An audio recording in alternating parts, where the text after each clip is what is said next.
Meet Layla, sweet, smart, and permanently attached to my elbow.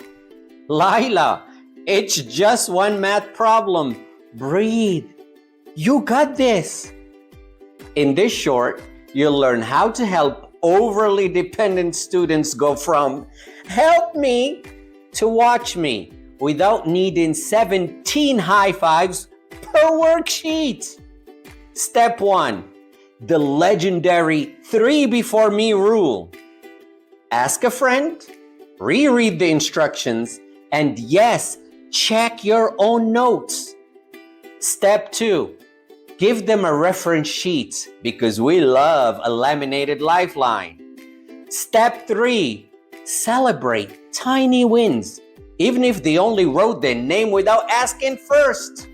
Praise like they solved the world peace. Remember, it's not about pushing them away. It's about building confidence so they can fly solo.